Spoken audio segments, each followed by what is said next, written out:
That's right. So You Want to Be an Imagineer is back with season 16. Yeah. Versus Innovators.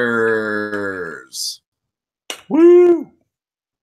Oh man, folks. Appropriately enough, we have 8 projects to go over with y'all. That's we've had 8 players in the first 3 seasons of So You Want to Be an Imagineer. This is supposed to be a throwback season. Granted, I'm sure we'll see projects from other people as we go along, but as it stands right now, you guys are the Elite 8. So Jacob, host this season. Come on down. Da, da, da, da. Hello, everybody. All right, Jacob. So I'm very excited to have you on board. You are not really privy to the Imagineering scene. This is your first time really following a competition like this, right? Yep. However, Jacob, I do admire you for your passion for theme parks, your unbridled enthusiasm, and your creativity, and I think you're going to be a great man for the job. And I also think just because this is a throwback season, having someone that's kind of new to the game feel like it's going to help things out. Cool. Can't wait to see how this goes. All right. So, Jacob, as you know, the theme of the season is Purists versus Innovators. Before we get into it, I guess we should make a couple housekeeping announcements. There's so much going on right now, so much I have to keep track of. I just want to make sure we get all of it. And my birds are about to blah, blah, blah, blah. Hold on, Jacob. 1 second. Okay. So first off, folks, before we get into season 16, I just want to announce season podcasts, because season 15 was Uniting Universal, and I did not actually get to participate in that season. The thing, guys, I think I'm going to need someone to really help me and come on with me for these podcasts. Jacob, I'm sorry, I'm just kind of doing some housekeeping with the forum right now. So if anyone who participated in Uniting Universal, either Space Mountain or someone else, a rotating series of people, it'd be best if those podcasts were focused on, actually had people on there who participated in that season. Because I kind of took a little bit of a sabbatical for about 6 months or so. Anyways. All right. And also, folks, since I am expecting at least a few of you guys to be watching this live at any given time, I'm going to go ahead and open up the board. Comments, suggestions, feedback, anything you guys want. I basically have 2 tabs open right now. Well, 2 windows, I should say. I have a window that I'm screen sharing, and then I also have a window where I'm keeping track of all the notifications that are coming in from the forum. So if you guys want to go ahead and add comments to the official season 16 thread, Purists versus Innovators, and come on air, make this as interactive as we can. All right. What about the live chat on YouTube? Jacob, I've never actually figured out how to do the live chat. I mean, it's just to the side of the video. I think we just have to actually go to the video itself and respond to it. Oh, is it really? Is it that simple? Oh my god. that's what I can do. Okay, yeah, sure. Jacob, if you want to get on there onto the side chat, folks, that'd be another way to communicate with us. Jacob, if you want to just keep a lookout for people talking to us that way. And I will keep a lookout via the actual forum. So I think we're about ready to start with the reviews. And Jacob, this will be exciting because we're going to be revealing the leaderboard here. And there were a couple ties here, folks. So we don't have a definitive, first place person to 8th place person. I want to stress that out. There were a couple ties. So generally, I think doing the math on it, we have maybe 5 to 6 placements between 8 people. But generally speaking, this is a very competitive season, very competitive first round. What were your thoughts on these projects? Now, they all had their merits, and all were interesting in their own good ways, for sure. Yeah, I really thought that the choice to do Star Wars. Hey, Jacob, you like Star Wars? How did that get started anyway? I'm pretty sure it got started through our Force Awakens conversation. I don't know. Or maybe at Disney debates. I know you were there though. So you like Star Wars? You like Star Wars, kid? I'll make a movie about stars and wars. Anyways, all right. Just very impressed with this first batch of projects. Granted, many as I was hoping for, I was kind of hoping we were going to get into the double digits with the actual number of projects. But that being said, I think everything that was turned in, there were one or two projects where I could tell, people maybe posted it just to post something up and, maybe intended to go back and finish it later, maybe didn't get around to it. But in general, I was very impressed. Jacob, I also thought it worked out quite well that with the 3 that got turned in, we got one project from Animal Kingdom, one project from Epcot, and one project from Magic Kingdom. I mean, come on. It's poetry, Jacob. It rhymes. Woo! Anyways. So to answer someone's question, I agree with people who say that Walt's Vault and POMVP are really good spices to a So You Want to Be an Imagineer season. Taking a risk, I'm gonna be like Mr. Ryan Johnson this season. POMVP, because this season is structured completely differently from past seasons with the team-based format, and Walt's Vault and POMVP both kind of are kind of based on the. Having said that, I am very much planning a summer season of So You Want to Be an Imagineer with a very specific theme that you guys have to stay tuned to. This summer, This summer season of So You Want to Be an Imagineer is going to be a return to the team-based gameplay that you know and love with eliminations and POMVP and Walt's Vault and nominations and all that good stuff. We got 8 people watching, no one in the chat. You got a comment for someone asking to see if we have a link, I think. If you have a link through Hangout, so I'll take care of that. Wait, a link to if someone wants to come on to the actual show? Yes, it's Violet VR 2003. Jacob, for now, folks, let's just kind of if you guys want to come on to the actual show, Jacob, don't post the link right now. If you guys want to come on to the actual show, I kind of want to, folks. So it's, I'm cool with people wanting to come on. It's just for right now, just because we have a lot of stuff to get to and not a lot of time to get through it. I'd rather just us two for right now, Jacob. Yeah, all right. Not trying to shy at anyone away or anything. It's just, when it comes to anyone being on the podcast, I kind of like to field them out first. Anyways, so Jacob, let's get to the first of it. Let's get to the first project. Pie on my cake. What a great screen name, right? What a great handle. Yep. Can you hear my birds? No. Good. All right, you put my mind at ease. Anyways, all right. So Pie on My Cake did Star Wars Rebel Heroes. What do you think of this one, Jacob? I really thought it was interesting. I mean, it definitely had an interesting concept for sure. Yeah, I love the light gun element of this game, and I love that.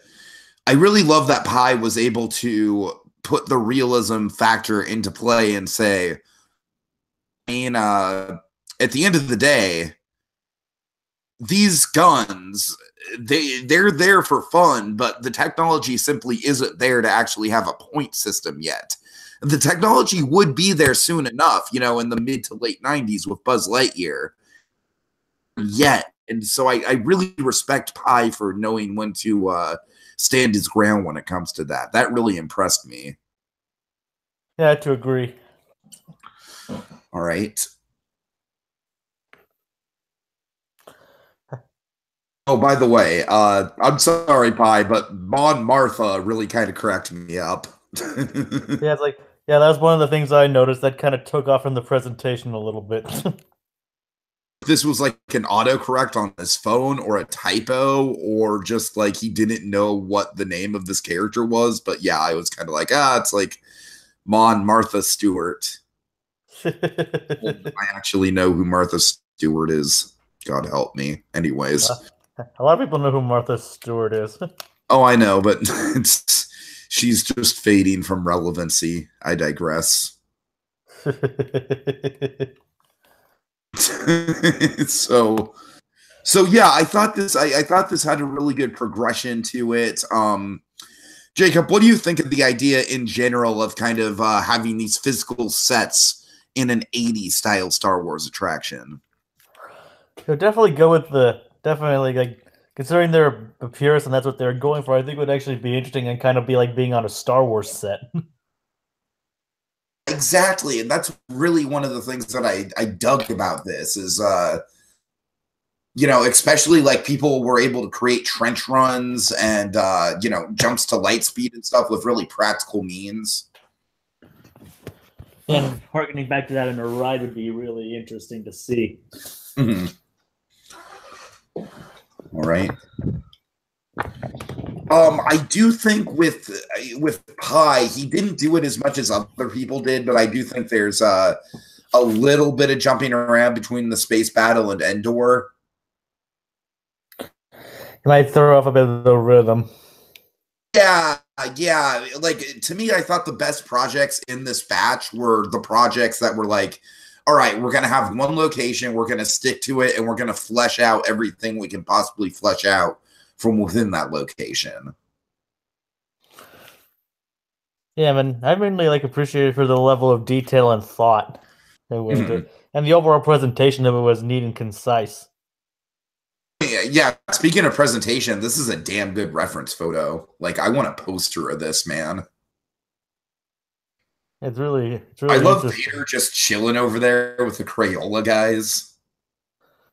Yeah, it's like, okay, I want to do this and put that over there.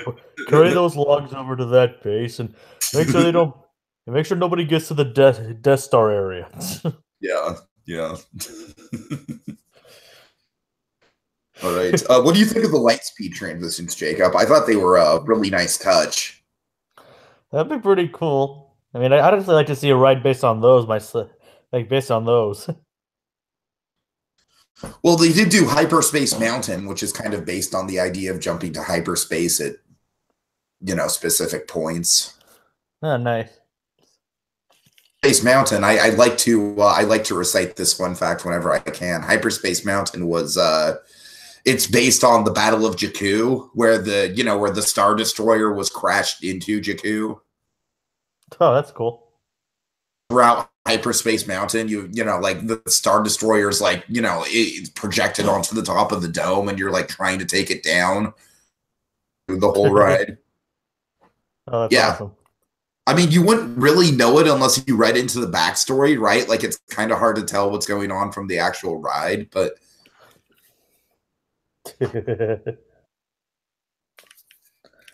yeah. So yeah, I don't know, man. There's just something about Star Wars that really captivates my imagination when it comes to the scale in terms of transitioning it into a theme park environment. Yeah, definitely something hard to capture. Like, how do you translate Star Wars into something you can experience? Like, I mean, that's the thing about Star Wars. It's definitely malleable, but it's hard to create the same experience. Yeah. I mean, for example, we have two Jabba's Palace attractions that got turned in like one after another. Yeah. As for malleability, like the movies, books, games, all kinds of stuff. So theme parks would definitely up their alley. So I like that Pi added in an update, and I also appreciate the fact that it's not like a perfect update. It's not something that all the fans would be in agreement over. I do have to. It's also a point of something I agree with too. I mean, not everything has to be. I mean, It would be what would be to make the best overall experience, and as for how his ride goes, this would be part of that experience. Like, honestly, I read about, like, no, don't change it to episode 3. I like the old version. But it got that reaction from me in a kind of a genuine, like, realistic sort of way. You know what I mean? Yep.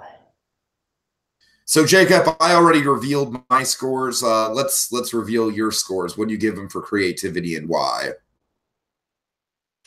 I gave him 8 out of 10 for creativity. Mainly because he did mention that he'd be borrowing a lot of assets.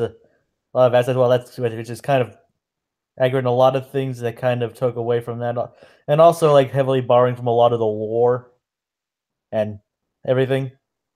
So, but everything else, like creativity, like the whole thought process behind the order and everything, I'd give that an 8 out of 10. Okay.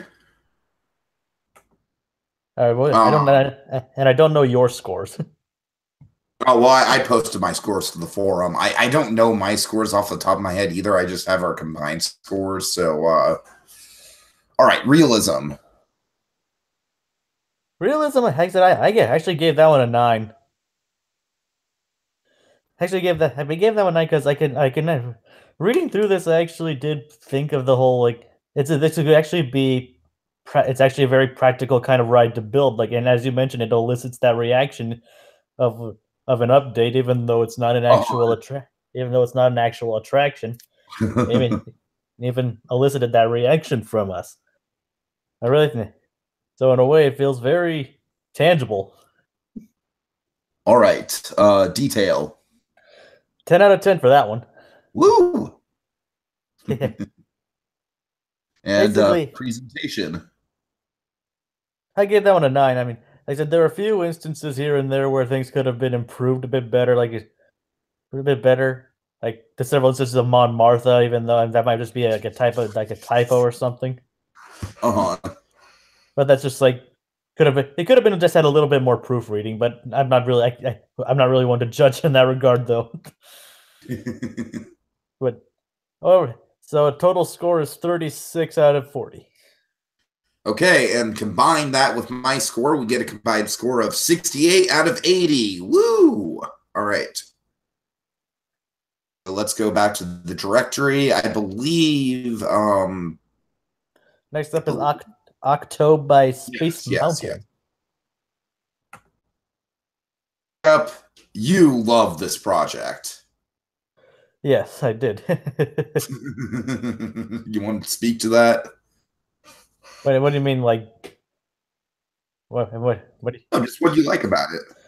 I mean, I like that. Like, I mean, Space Mountain, from what I've seen in this, like, he always one thing he does like a lot, as a lot of other people do. Like, he really goes the extra mile. Like, one thing I really appreciated, like several other people did, like he added like the music too. It's like the music to accompany the visuals and everything.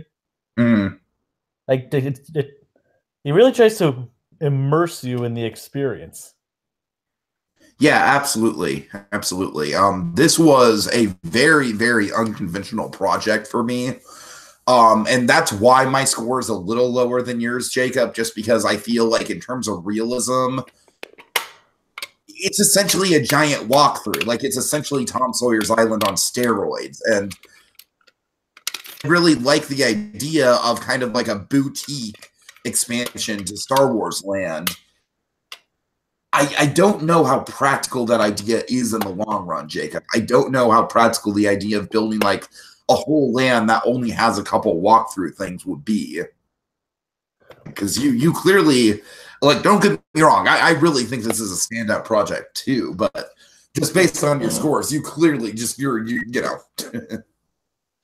Okay. Oh yeah, I gave 10s out of everything, but I was kind of going to build to that, but yes, Jacob gave Space a perfect score of 40 out of 40, so. Well, I mean, I thought it was like something that like, okay, should I just like go through each one, like each of my reasonings, I guess? Sure, we can do that. All right, that's for creativity. I mean, I thought like I definitely saw the unconventionalness of it, but I also thought it was like something that could be expanded upon in the future. Like, and like it's a possibility of like a whole new world to explore and things that could be added to Octo. I mean, honestly, reading it kind of reminded me vaguely of in The Last Jedi itself, just like, oh man, this is really bold. This is really experimental. Like I said, it seemed like a ride, and I thought it was like more of like a kind of a ride thing where you like experience the different islands, including like the dark areas and all that. I thought that was like really, really interesting. Like it's an exploration into the island itself. Now, what do you think of the repeat factor here? Because that's one of my concerns. Because basically, you've got two paths on this walkthrough, and it's kind of like a good version, and like a light side, a dark side. Both those paths. I don't necessarily know how much more there is to mine from something like this. Yeah, it's just I'm just doing it based on like the initial experience and all that. That's mainly why. No. I hear you. I hear you. Mostly, Jacob, my scores were very high as well. It's just the big thing that I kind of took. I gave Space a Realism 6 out of 10. It's on that for this because let's face it, like I think everything else was kind of a slam dunk. I feel like this was maybe a little bit like I really appreciate the boldness of this project. I just kind of feel like it might be even too bold for Disney in some aspect. I mean, the whole boldness of it kind of reminded me of Pandora in a way. I mean, yes, which I haven't experienced yet, Jacob. So don't get too specific with that. But I mean, Pandora. Pandora has mainly has two attractions. Mainly only has the sure, but I mean, even Pandora has an e-ticket thrill ride, and then to balance it out. Like Oct 2 is more just like I said, it's like Tom Sawyer's Island on steroid. It's essentially two walkthroughs. And to tell you the truth, Jacob, I kind of like the Porg experience better than the main experience. I don't know why. It's just I really love the idea of this cave filled with like 20 Porg animatronics. It's to me that just feels so practical. That feels so lived in. I don't know. I guess I kind of just saw. I guess I kind of just saw something that could be unique for everybody's experience. All right, right on. I hear you. So I mean, maybe I might have gone a bit too high with the realism itself, but I'll still stand by it. And then detail and presentation.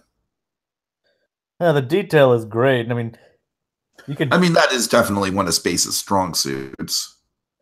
The details and presentation, they're all spot on. They're exactly. Everybody did good on the almost everybody did very good on the presentation. And the level of detail with the images, like I'm surprised some of these images were able to be found, considering how recent the movie is, and some of these aren't even in trailers yet. And like you said with presentation, I definitely think that Space's use of music was very helpful too. Dude. Yeah, and like the overall scale and size of the project overall is what really impressed me. All right, I think that's about it, Jacob, unless you have anything else to say. Nothing really. Okay, what's next? Imperial Outpost. All right, let me actually open it. By KMBMW 777. Yes. We just call him KMB for short. All right. I'm new to this whole thing, so I just that's fine. I'm just letting you know if you hear me say KMB, that's who I'm referring to. All right. So one of the members on our forums, who's usually just a spectator on these things, he posted colors. He posted a SpongeBob meme where it's basically like, "My eyes, they burn." I don't think that bad personally, but I Are you talking about this presentation right here? I'm talking about the blend of the yellow and black. It's Eyes, my eyes. come on, it's like Star Wars itself is yellow on black. Oh, I know. All right, I'll just leave it on this image because I really like this piece of concept art. Jacob, what do you think about this overall? The overall grade, and I really like this one. I mean, I really like the concept of kind of like this imperial, the concept of imperial outpost too, and all that. Yeah, this was a bold move to design an original planet. I want to say this might be the only original planet we have in this project roster. So that's one thing that definitely that's one thing that definitely boosted the creativity. Sure. Although I will say I do think now I've kind of asked. Correct me if I'm wrong on this, but I feel like a big part of the theme of this project is basically a better version of Canto By. It seems that I believe that's what they're going for. Yeah, I do too. I do too, which is why I can't give them like a perfect 10 out of 10 for creativity or anything like that because, let's face it, we did just see a casino planet. Having said that, I love the kind of the alternate, like, what if, like, was the freaking code breaker, and what if that abomination of a character called DJ didn't exist? Fired. Shots fired. I mean, I like Benicio del Toro, but that guy was ridiculous. God, I hated that stutter. Anyways. Yeah, but like I said, I really like I looked beyond the whole casino thing and like looked more into the backstory of it and everything. Oh yeah, the backstory and the real building in this is very strong. I love the use of the Calrissian family. It's like, and I like how they had ties to the Empire even. Of course, which makes sense given what we know about the Calrissians. Until Lando. Did somebody say father figure? Why don't you come on over and embrace your cool dad? Now, don't kill me off, JJ. Seriously, don't kill the black man off. All right, I'm going. Remember your whole racism pick. You guys almost killed Finn in episode 8. Right. Remember your pitch for the two characters. Oh, don't remind me. Oh god. All right. Oh god. All right. I won't say it out loud. Don't. Well, hey there, Jar Jar. You seem like a cool guy to have a spin-off movie with. All right. You just revealed it. Yes, I did. All right. What's going on? Yeah, I will say I wish there was a little bit more to the attraction than just like, yeah, we're racing, woo. That's kind of like what. Good. It definitely wasn't one of the standout e-tickets that we saw in this round. It could have used more detail. I mean, that part itself could have used a bit more detail. That's why I knocked it down a point or so. Speaking of which, Jacob, let's go over the scores. Creativity. I gave it a 10, but basically because I looked beyond the fact that they okay, they're kind of like doing an alternate thing from The Last Jedi. So. Realism. I actually gave that an 8 because basically I think some of it seemed like a bit cobbled together in a way, like, and not entirely practical in the terms of the long run of the park. All right, detail. Like I said, the whole race thing could use detail. That's why I only gave it a 9. And presentation. I mean, I gave that a 9 too. I gave that a 9 as well. I mean, it could have used, like I said, it could have used a bit more detail here and there. It could have used a bit more visual flair, maybe. But I'm not going to hold anything against that too much. All right, and what's your combined score then? For 36. Okay, so folks, I forgot to tell you our combined score was space. That's a 72.5 out of 80, very top mark space. And then for KMB, he got a 67 out of 80. So far it's out front with 72.5. Pie on My Cake has 68 has 68 out of 80, and KMB has 67 out of 80. All right, let's move on to Path of the Sith by Ace Astro. Yes, Path of the Sith. Overall impressions on this one? I mean, I liked it. I mean, I thought it was I said, considering it kind of borrowed a bit, so that's why I didn't give it a high score on creativity. I mean, I gave it an 8 out of 10 on creativity, but overall, this is another impressive idea.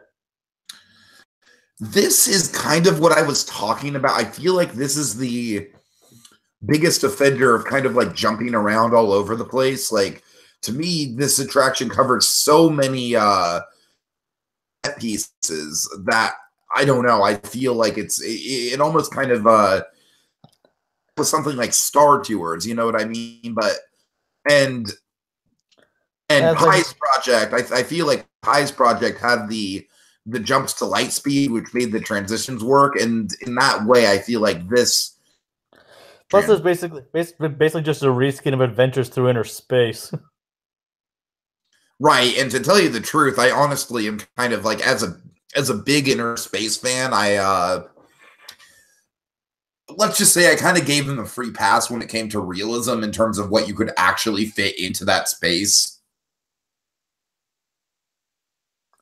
Yeah. Because I'm just saying, like, there's no way you'd be able to, like, there's a reason why there's no animatronics in Inner Space. There's no way you'd be able to get, like, you know, like a full-sized AT-AT into that space. I mean, size AT-AT would take up, like, almost like a third of that whole building. You know what I mean? Yeah, honestly, I think I'm gonna. I mean, I already sent you the link, but I'm actually gonna. I'm gonna change one of my points on that. All right. It's like, all right. I'm gonna take the realism down to make a couple points from what it was before. Now that you mention it. Yeah, because and like I said, I gave them a free pass almost by giving them a 7 out of 10 on realism. And that's honestly just kind of being nice. That's actually what I just gave them. Okay. All right, so let's go through it, Jacob. Creativity. I mean, it's actually. I actually thought it was a little interesting in a way. I mean, in Darth Plagueis, and not Darth Plagueis, but speaking of Darth Plagueis, that's a note I had. Darth Plagueis didn't really exist in the canon at the point when they're talking about when this ride was being made.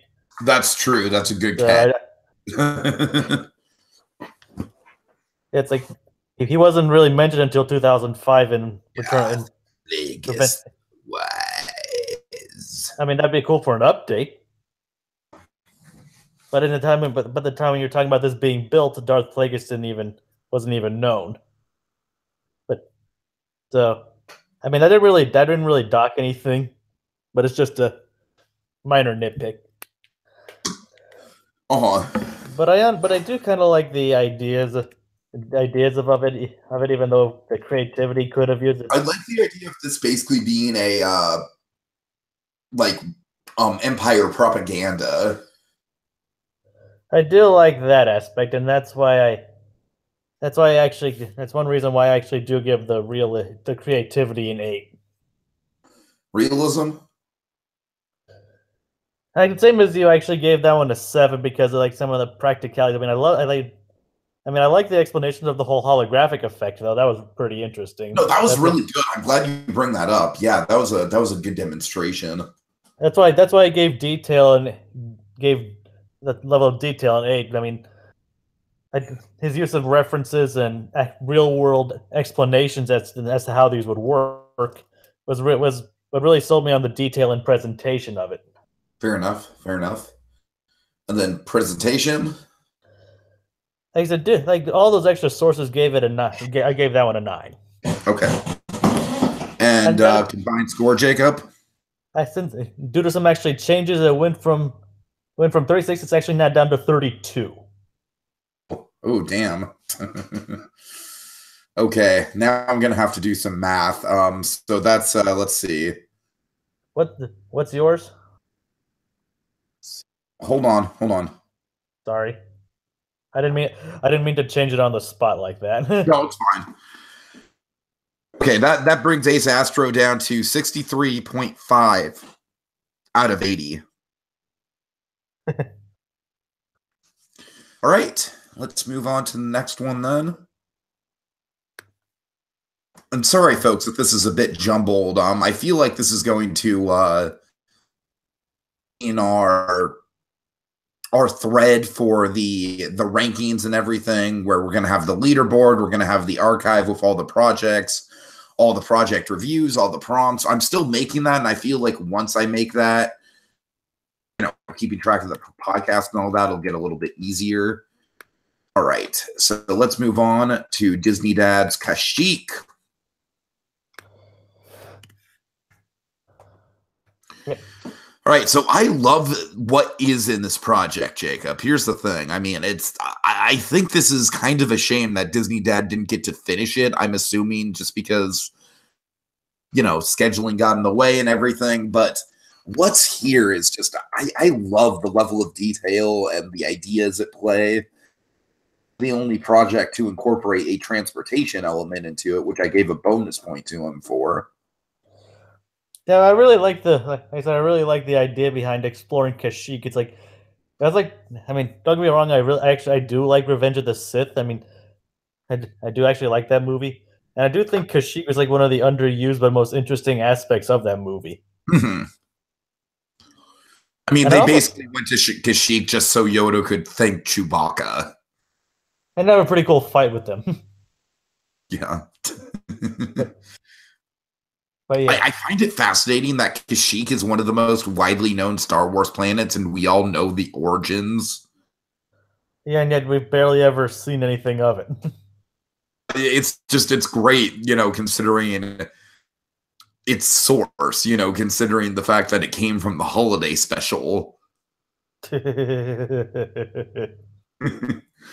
So I don't know, man. I really love the descriptions that Disney Dad gives of just the scale of the trees. It definitely reminds me of something out of Donkey Kong Country, like Treetop Town. I love the idea of being able to walk up into the trees, kind of having these elevated walkways and pathways and stuff. I love the idea of the Wookiees being hidden. Just the writing in general is really, really on point. The writing just really sucks me into the atmosphere here. I like to agree with that. I mean, you can tell he really thought out, like, used what was known and added a few of his own personal touches. Mm-hmm, mm-hmm. Yeah. He basically used what was known and then kind of like elaborated and world built upon it in a really interesting way that works very well for a theme park. Yeah, all right. This kind of would be like a good alternative to Pandora in a way. It would be. Speaking of that, though, Jacob, having been to Pandora yourself, do you think it would be able to stand in the same park with Pandora, or do you think the themes will get a little bit repetitive? Because that's kind of a big question with setting something Star Wars related in the animal kingdom. That's didn't someone bring that up as well? Did he bring that up in there too, or did someone else bring that up? I didn't bring it up, but I'm pretty sure someone else brought it up. I mean, I don't know if he brought it up in his. He brought it up in terms of when Space was, Space kind of gave his thought process for choosing which park he went to. Yeah, I think that's I think that's what I think that's what I did with it. I mean, honestly, I can see where it'd be kind of competitive and might have to be moved to a different park, or if they can just like add to Animal Kingdom to make room for it. Uh-huh.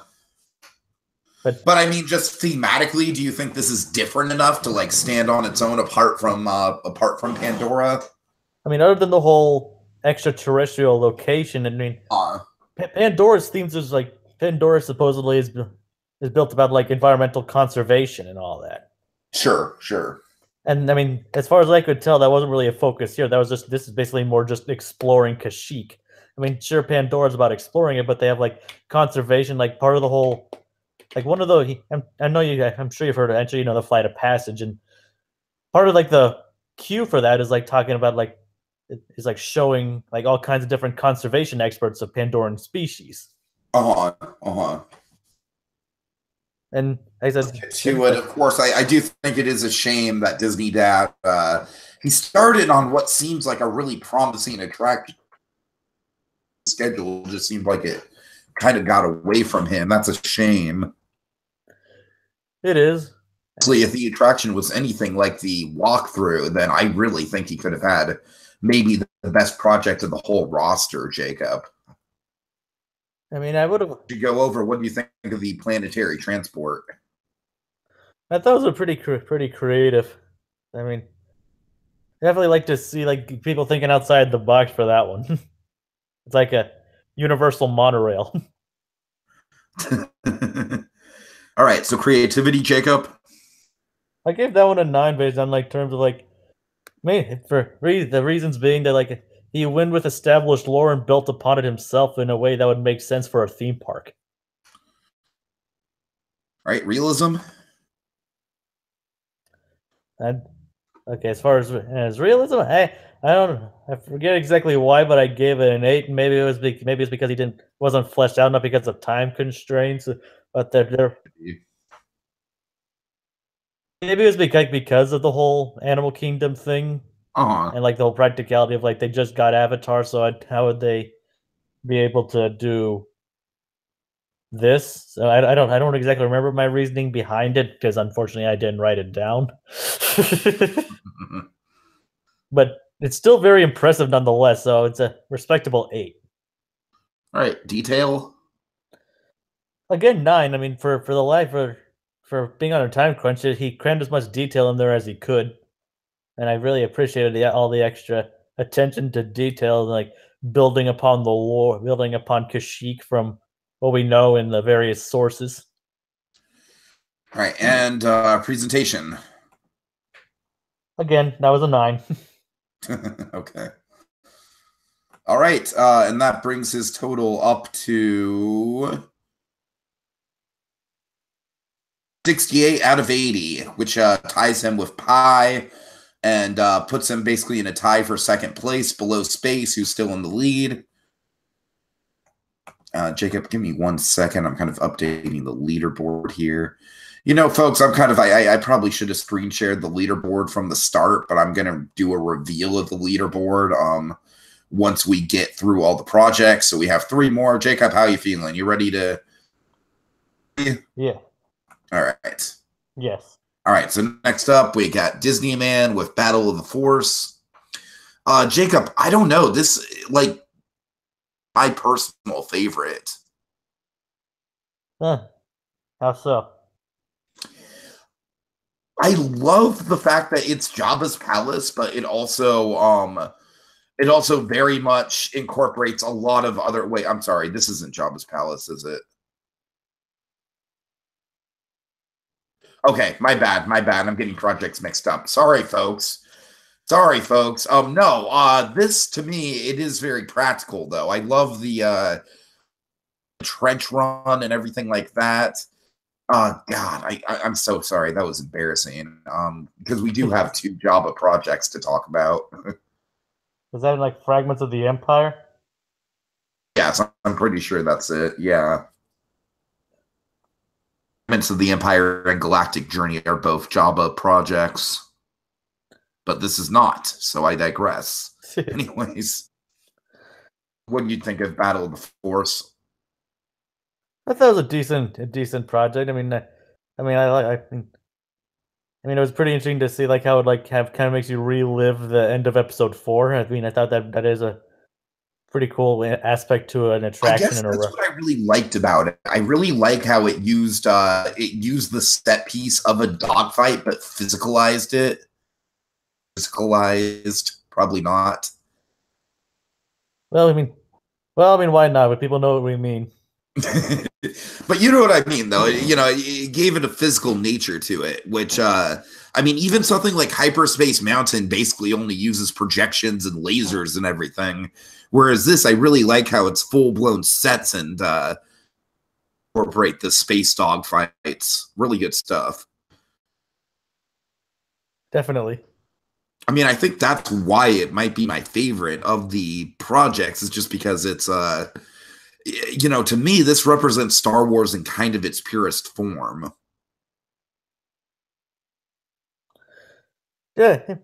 Yeah, I mean, I don't know. I mean, I obviously didn't have as high of a score as you, it seems, or I don't know if I did actually, but Another thing that I really appreciated, though, is I really appreciated the humor. Like, for example, you know, we narrowly avoid getting blown to bits, although we do get blasted a bit. But then, and then it happens. It happens. Da da da da da da da da da. For me, the writing on this was really, really on point, and it was a great example of someone using their voice. You know what I mean? Their creative writing voice to really excel in a project. Yeah, I see that. All right, well, let's go through it. Jacob, creativity. And maybe I was actually, I'm gonna bump up the creativity. I mean, I'm gonna change. Actually, sorry, change my score a bit to it. It was a 7, but I realized that was too harsh, and I'm gonna give it an 8. Okay. Realism. I gave that one a 9, like basically because of the reasons. Like, I mean, the reason I originally gave it a 7 was because for creativity. It was like mainly because I gave there's like basically rehashing the plot of it. But then I now realize a lot of rides actually do that, so it was kind of a pointless argument. But I still but realism, though, I can definitely see giving it a 9. For sure. I mean, it's especially the whole practicality, and like it really feels like someone's actually talking to you about it, about this project. Detail. The detail, I mean, I have to make how I could have used a bit more work. I gave that an 8. Yeah, I think that's about where I landed too. I thought specifically there could have been more from the queue, because the queue's basically just like, oh, it's like Mission from Mars, and as the. But I thought the actual ride through was very detailed, so that's why I didn't go lower than an 8. All right, presentation. I gave that one an 8 as well. I could have used a bit more visual cues, I think, but from what they did use, it was and like I said, incorporating the music. That's what really another thing that really it's like it helps build the atmosphere.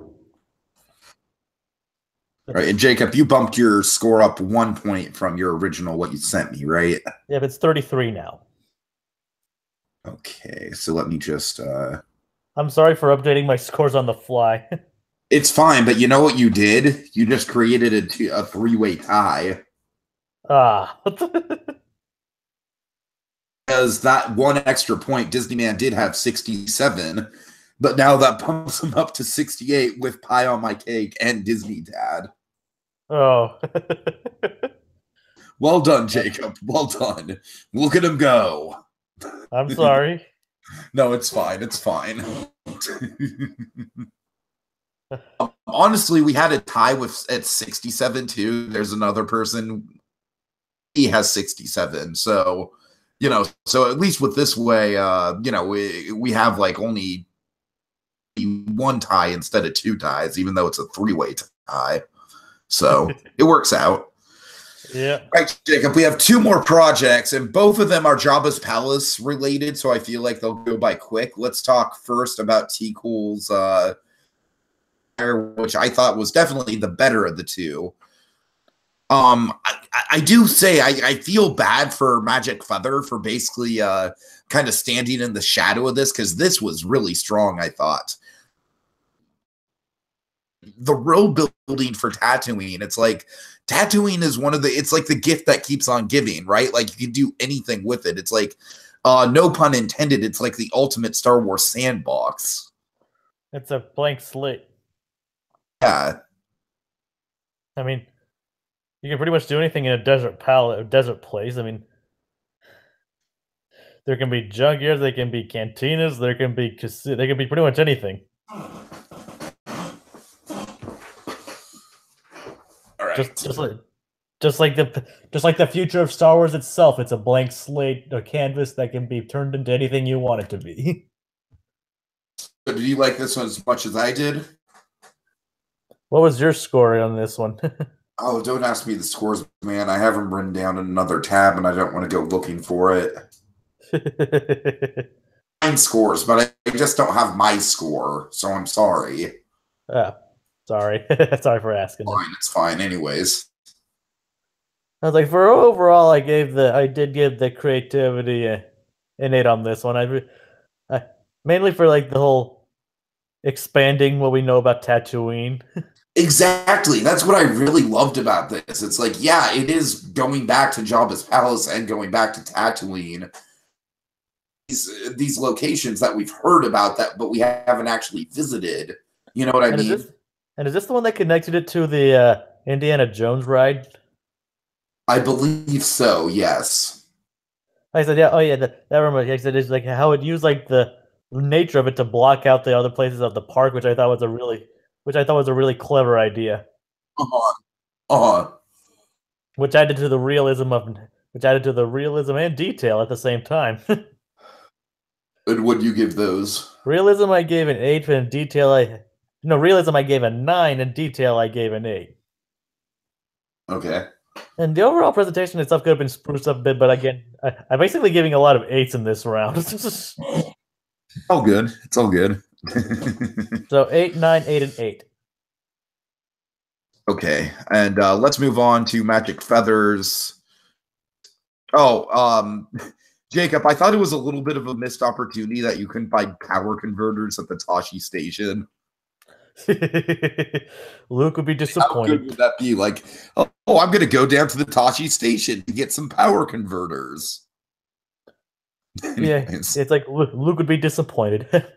He would be. He would be. So what are our combined scores? Yes. Our combined scores. Shoot, sorry, hold on. For T-Cool, our combined scores are 66 out of 80. That's nice. Yeah. Feather. So Magic Feather, unfortunately, this was probably the most incomplete project. However, I did give her a 10 out of 10 when it came to because I just thought all the maps and everything were just really, really, really on point. Yeah, I'm actually gonna bump mine up a little bit because I think there's something wrong. I think something was wrong with mine my browser when I viewed it, because all the images didn't seem to be loading properly. Oh, really? Oh, yeah, the images are what makes this project, dude. So, yeah. So yeah, I'm sorry there. Oh, it's fine. Magic Feather, she's always been kind of a very visual player. That's kind of been her forte, as long as I've seen it. So, I don't necessarily know what went wrong with the actual project, because the actual project just feels very rushed.